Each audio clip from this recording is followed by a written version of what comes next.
जय हिंद दोस्तों, मैं कुलदीप राजपूत आप सभी लोगों का स्वागत करता हूं आपके अपने YouTube चैनल उदय राजपूत एकेडमी में।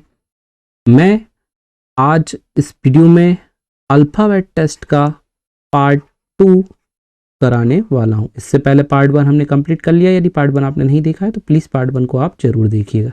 चलिए, तो जो लास्ट वीडियो में मैंने आपको एक क्वेश्चन करने दिया था, देखते हैं कितने लोगों ने उसका करेक्ट आंसर किया है। मैं पहले इसको सॉल्व करके दिखाता हूं।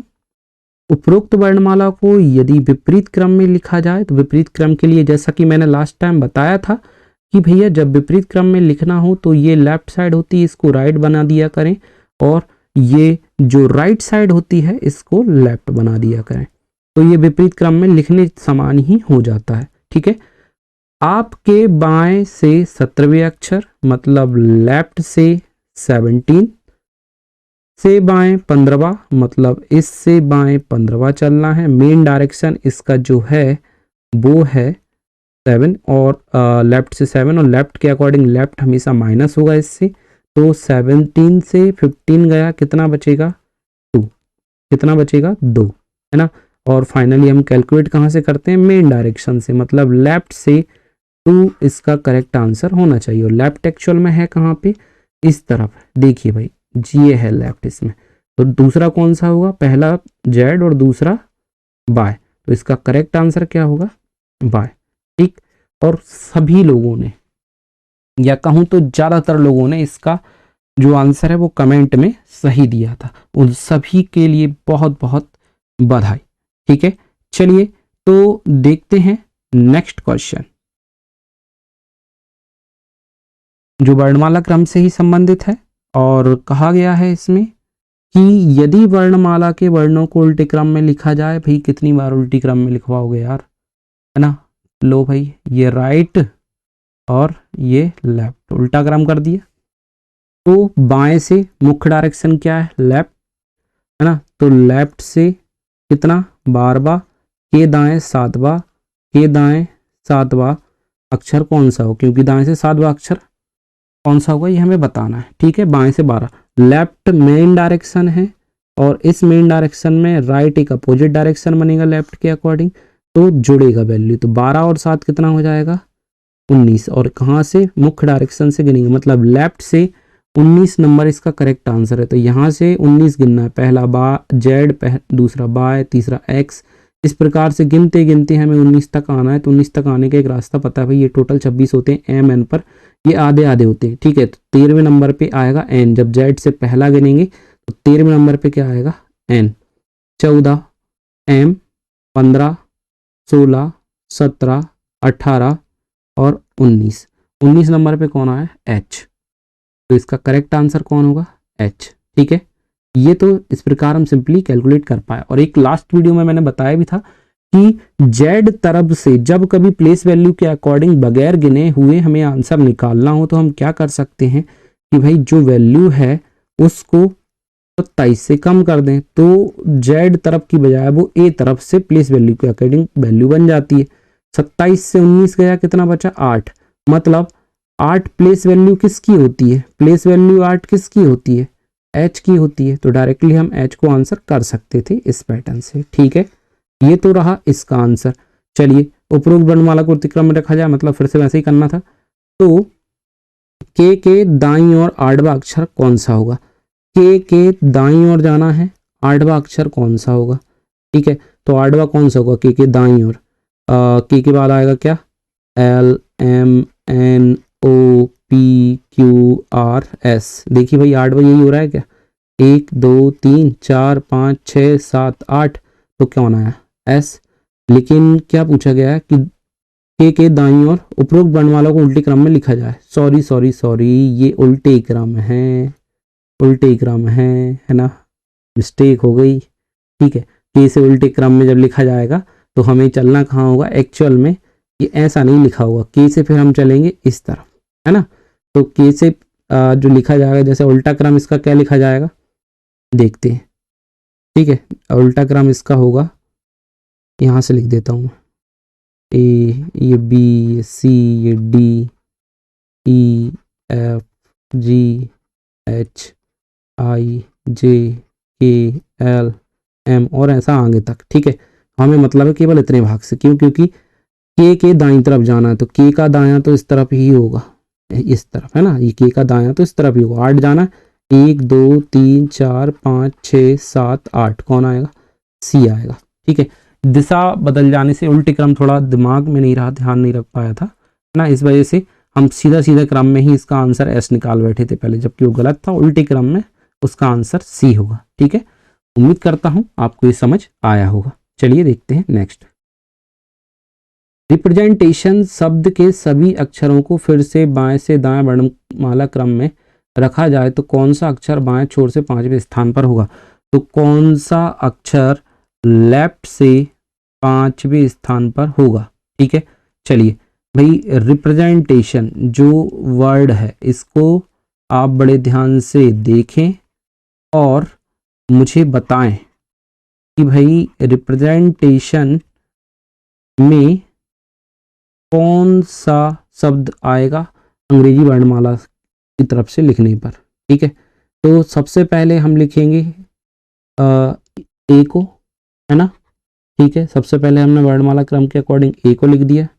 बाएं से दाएं वर्णमाला क्रम में रखना है तो बाएं से स्टार्ट कर दिया, ए को लिख दिया। ए के बाद बी है क्या कहीं, सी है क्या कहीं, नहीं है, ठीक है। डी है क्या, नहीं है। डी के बाद ई है, कितनी बार है? 2 बार है, ये 2 बार लिख दिया, और 3 बार है ई, लो ये 3 बार लिख दिया, है ना, ठीक, 3 बार लिख दिया ई को। और ई के बाद कोई एफ है क्या? एफ एफ एफ नहीं है। जी है क्या? नहीं है। एच है क्या? नहीं है। आई है क्या? आई देखते हैं, ये रहा आई, ये आई, ठीक है। और देखिए जब हमने इनको लिखा तो हमें लेफ्ट से 5 बार चाहिए था, अब आगे करने की आवश्यकता नहीं है, आई हमारा आंसर आ गया है, ठीक है। इस क्वेश्चन की बात को समझिए, मैंने लेफ्ट से 5 इसीलिए सबसे पहले लिख दिया था कि हमें फाइनली निकालना क्या है, ओके।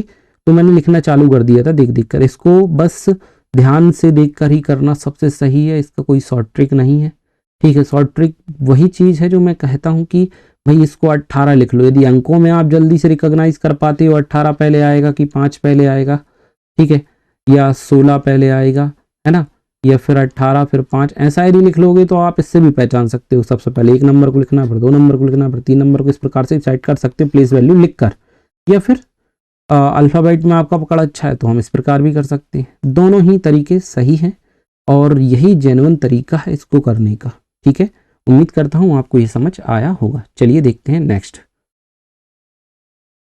अच्छा, ये रहा सेंट्रीफ्यूगल,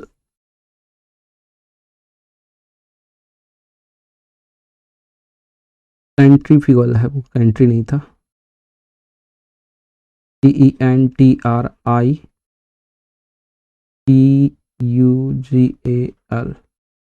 ठीक है। कहाँ लिखना है ध्यान से बस इस चार्ट को पढ़ लें। अंग्रेजी वर्णमाला के अनुसार बाएं से दाएं लिखना है, बाएं से दाएं मतलब यहाँ से लिखते हुए जाना है इधर को, ठीक है। और तो कौन सा अक्षर दाएं से, ओके, कौन सा अक्षर इसमें दाएं से, मैं यहाँ लिख लेता हूँ ना, दाएं से 7th वे अक्षर से दाएं तीसरा, 7th वे दाएं अक्षर से तीसरा होगा, मतलब राइट राइट माइनस और राइट से बचेगा 4, मतलब हमें इसमें राइट से 4 नंबर के आंसर को बनाना है। मतलब ये टोटल लेटर कितने हैं? 1 2 3 4 5 6 7 8 9 10 11, 11 ये टोटल लेटर हैं जो कि यहाँ से लेकर यहाँ तक हैं। इसमें राइट से जो 4th है वो हमारा आंसर है, मतलब कौन सा होगा? वो होगा 8th, है ना, 8th प्लेस पर जो आएगा वो हमारा आंसर है, राइट से 4th, ठीक है। अच्छा 8th प्लेस पर आएगा, उससे पहले हम देख ले रहे हैं सबसे पहले कौन आएगा। इसमें सबसे पहले हम ए को लिख देंगे, ठीक है। सबसे पहले तो ए लिख दिया, ए के बाद फिर बी कहीं दिखता है, सी दिखता है, पहले नंबर पे दिख गया सी, ठीक है। और कहीं सी दिख रहा है क्या? नहीं। सी के बाद कौन आना चाहिए? डी, कहीं पे है क्या? नहीं। डी के बाद कौन आना चाहिए? ई, तो ई तो ये दिखा एक मुझे, ई मैंने यहाँ लिख दिया। ई के बाद और कोई है क्या? नहीं। ई के बाद फिर एफ है तो एफ को लिख दो, ठीक है। एफ के बाद जी को लिख देते हैं, यहाँ पे जी लिख दिया, जी जी जी जी से पहले, सॉरी जी के बाद एच कहीं पे दिख रहा है क्या? एच कहीं पे नहीं है, जी के बाद एच नहीं है, आई देख लो, आई ये है, तो मैंने ये आई लिख दिया। आई के बाद जे, आई के बाद जे नहीं है, जे के बाद के, इन तीन और नहीं है, एल, एल ये रहा, लो तो मैंने भैया ये एल लिख दिया, एल को भी फेंस, और एल के बाद एम है क्या? नहीं है, लेकिन एन है, एन को लिख देता हूँ, ठीक है। और फिर क्या बचते हैं? आर टी यू, तो आर पहले आएगा, फिर टी आएगा, फिर यू आएगा, और एन इसका करेक्ट आंसर होगा। क्यों? क्योंकि राइट से फोर्थ एन बनेगा, ठीक है। ये टोटल मैंने 11 लिख दिए, 1 2 3 4 5 6 7 8 9 10 11, तो 11 मैंने पूरे के पूरे जमा दिए सीक्वेंस में, और एन इसका राइट से फोर्थ बनता है जैसे क्वेश्चन ने कहा था, क्योंकि ये मैंने पहले ही डिनोट कर लिया था कहाँ इसको आंसर बनाना है, ठीक है। ओके, तो एन इसके लिए सही आंसर होगा। उम्मीद करता हूं आपको ये समझ आया होगा। चलिए देखते हैं नेक्स्ट। इंपॉर्टेंट शब्द के अक्षरों को क्रम में इस प्रकार बदला जाए। ओके, पहले देख लेते हैं, इंपॉर्टेंट लिख लेते हैं, I M P O R T A N T. Important शब्द के अक्षरों को क्रम को इस प्रकार बदला जाए कि पहला 9वें अक्षर से, क्या ये 9 है? यस 9 है। पहला 9वें से मतलब आई टी से, ठीक है, पहला 9वें अक्षर से। ओके, परस्पर स्थान बदले मतलब टी को आप सबसे पहले, आई को सबसे आखिरी में लिखें। दूसरा 8वें अक्षर से, मतलब ये दूसरा जो एम है वो 8वें एन से बदले, मतलब एन को आप यहाँ लिखें और एम को आप यहाँ लिखें, ठीक है। तीसरा 7वें से, मतलब ये जो पी है, ये जो 7वें नंबर पर ए है इससे बदले, मतलब ए यहाँ पर आए, पी यहाँ पर आए, और इसी प्रकार आगे भी बढ़ते रहें। तो ए के दाहिनी और चौथा अक्षर कौन सा होगा? ए के दाहिनी और चौथा बताना है, ठीक है। तो ये हम बताएंगे, ए के राइट फोर्थ है ना, ए के राइट फोर्थ बताना है, ठीक, ये बताएंगे। चलिए तो इसको बदल लेते हैं। ये चौथा बदलेगा किससे? छठे से, मतलब टी पहले आएगा, ओ यहाँ आएगा, आर तो वहीं रहने वाला है क्योंकि 5वें का कोई सीक्वेंस नहीं बनेगा, ठीक। तो हमें बताना है ए के राइट फोर्थ, ए के राइट फर्स्ट है टी, सेकंड है आर, थर्ड है ओ, और फोर्थ है पी। तो करेक्ट आंसर क्या होगा? ए के right fourth, P is correct answer for this question, ठीक है। मैं उम्मीद करता हूँ आपको समझ आया, क्योंकि बेसिक सा क्वेश्चन था, इसमें समझने लायक कुछ है ही नहीं। क्यों? क्योंकि जो क्वेश्चन कहता गया हमने वैसा कर दिया और फाइनली हम आंसर तक पहुंच पाए। जितना साफ सुथरा लिखेंगे आप उतने आसानी से समझ पाएंगे, ठीक है। और जितना पेज के कोने में साइड में लिखेंगे तो शायद हो सकता है आंखें उतने आसानी से काम ना करें, क्योंकि रीजनिंग का ये बहुत बड़ा रूल है कि भाई जितना साफ सुथरा आप लिखेंगे उतनी ही अच्छे तरीके से वो समझ आएगा और आपका दिमाग उतने अच्छे तरीके से उस क्वेश्चन में चल पाएगा, ठीक। तो कोशिश किया करें कि थोड़ा साफ लिखा करें, दूर दूर लिखा करें, जिससे आसानी से हमें सब चीज़ें दिखें और जल्दी हम क्वेश्चन के आंसर तक पहुंचे, गलती ना हो पाए। अब जैसे मिस फॉर्च्यून में वही करना है, पहले को दूसरे से, तीसरे को चौथे से, 5वें को छठे से, इस प्रकार बदलना है ना। इस वाले में थोड़ा पैटर्न चेंज करके दिया है कि भाई जो मिस फॉर्च्यून है, MISFORTUNE,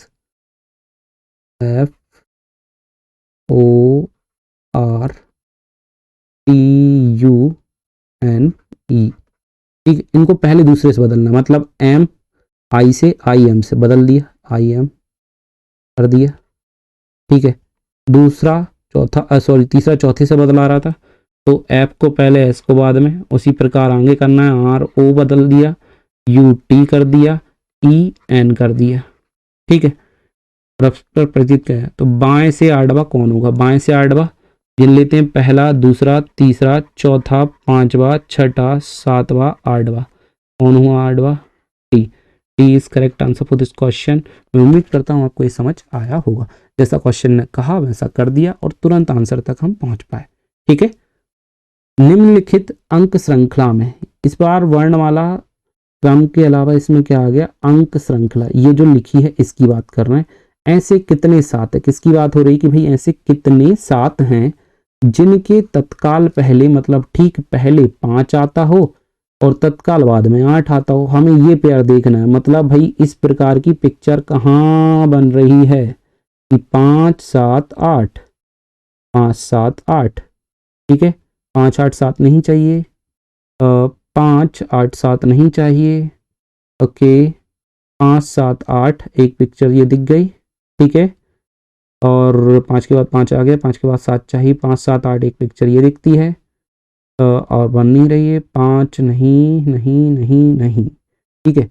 तो कितने जोड़े भाई, ये क्लियर आपको मैंने 2 जोड़े इस प्रकार की पिक्चर में बनते हुए दिखाई दिए, जो कि मैं कहता हूं कि ऐसे कितने 7 हैं मैं देख रहा हूं जिनके तत्काल पहले 5 और तत्काल बाद में 8। तो यही हैं ऐसे 7 जिनके तत्काल पहले 5 और तत्काल बाद में 8, तत्काल पहले 5 और तत्काल बाद में 8 आ रहा है। ऐसे कितने पेयर हुए? 2, है ना, ठीक है, ओके। ऐसे कितने 7 हुए? 2। तो हमें फाइनली ये वाली पिक्चर फाइंड करनी थी। जो क्वेश्चन कहा करे उसमें उस प्रकार की पिक्चर एक बार बना लिया करें कि भाई 5 7 8 5 7 8 हमें ढूंढना है। ये हमें 2 जगह मिले, सिंपली आसानी से कर पाए, ठीक। अब देखिए ऐसे कितने 3 हैं, है ना। इस बार क्या कह रहा है, ऐसे कितने 3 हैं जिनके तत्काल पहले 8, मतलब ठीक पहले 8 और तत्काल बाद में 6 आता है। मतलब 8 3 6, 8 3 6 कहाँ है? देखिए भाई 8 3 6 एक ये दिखता है, 8 3 6 एक ये दिखता है, 8 3 6 एक ये दिखता है, 8 3 6 एक ये दिखता है, 8 3 6 नहीं आया, 8 3 3 हो गया, नहीं आया, ठीक है। तो भाई कितने जोड़े दिख गए? 8 3 6 एक जोड़ा, 8 3 6 2 जोड़े, 8 3 6 3 जोड़ा, 8 3 6 4 जोड़ा। तो टोटल ऐसे कितने हमारे लिए 3 मिल गए जिनके ठीक पहले 8 और ठीक बाद में 6 है। तो हमें ऐसे 3 मिले हैं 4, हमें ऐसे 3 4 बार दिख गया है, इसलिए ऑप्शन नंबर 4 इसका करेक्ट आंसर होगा, ठीक है। ये पिक्चर क्रिएट करने से बड़े आसानी से आप इस क्वेश्चन को सॉल्व कर पाओगे। फाइनली चाहता क्या है क्वेश्चन? फाइनली ये चाहता है क्वेश्चन, बस इसको देख लिया एक बार पढ़ के, मिल गया, ठीक है, उतने को आंसर बना दीजिए। ज़्यादा कन्फ्यूजन की बात ही नहीं है, आप इसमें उलझेंगे नहीं। इससे फ़ायदा ये होगा आप उलझ नहीं पाएंगे इसमें, ठीक है। चलिए देखते हैं ये जो अंक संख्या है ऐसी कितनी विषम संख्याएं। इस बार जो बात है विषम संख्या की है। किसकी है भाई? विषम संख्या की है ना। इस बार जो बात बोली गई है विषम संख्या के लिए बोली गई है। जिनके तत्काल पहले कोई सम संख्या, मतलब पहले चाहिए इनको एक सम संख्या और तत्काल बाद में चाहिए कोई विषम संख्या, मतलब कोई विषम संख्या चाहिए तत्काल बाद में। मतलब सम विषम विषम, सम विषम विषम, जहां पे भी हो वो हमारे लिए आंसर बन सकता है। तो ये तो विषम से स्टार्ट हो रहा है, पहले सम चाहिए, सम विषम विषम, ये बिल्कुल सही है, ठीक है। फिर 4 एक सम संख्या है, सम विषम विषम, ओके। फिर 4 सम सम आ गया, नहीं, 4 5 5 सम विषम विषम, एक ये बन गया, ठीक है। सम विषम विषम एक ये बन गया, सम विषम विषम एक ये बन गया, सम सम बन गया, हट गया, नहीं बन पाया, ठीक है। तो भाई देखिए सम विषम संख्या विषम संख्या, ठीक है, सम विषम संख्या विषम संख्या, सम विषम संख्या विषम संख्या, सम विषम विषम और सम विषम विषम। मतलब इस प्रकार के कितने जोड़े मैंने ढूंढ दिए? 1 2 3 4 5। तो ऑप्शन नंबर डी, ऐसे 5 विषम संख्याएं मैंने ढूंढ दी, क्योंकि मुझे फाइनली ये पिक्चर चाहिए थी, सम विषम और विषम, ठीक है। फाइनली ये पिक्चर मुझे चाहिए थी और मैंने बड़े आसानी से इनको तुरंत एक बार में ढूंढ निकाला बगैर कोई कंफ्यूजन के, ठीक है। उम्मीद करता हूं आपको ये समझ आया होगा। चलिए नेक्स्ट जो क्वेश्चन है, एक श्रृंखला में ऐसे कितने 4 हैं, मतलब आपको ऐसे कितने 4 हैं ये वो ढूंढने हैं जिनके तत्काल पहले एक विषम संख्या आती है, एक विषम संख्या आती है और तत्काल बाद में एक सम संख्या आती है। ये वाली पिक्चर आपको ढूंढनी है और आंसर कमेंट में बताना है, ठीक है। आंसर कहाँ बताना है? कमेंट में बताना है। उम्मीद करता हूँ आपको समझ आएगा और कमेंट में डेफिनेटली इसका आंसर आप सही देंगे, ठीक है। चलिए तो मैं उम्मीद करता हूँ आपको आज का वीडियो समझ आया होगा। यदि वीडियो अच्छा लगा तो प्लीज़ वीडियो को लाइक, इस वीडियो को शेयर और चैनल को सब्सक्राइब जरूर करें। मिलते हैं नेक्स्ट वीडियो में, तब तक के लिए बाय, जय हिंद, वंदे मातरम।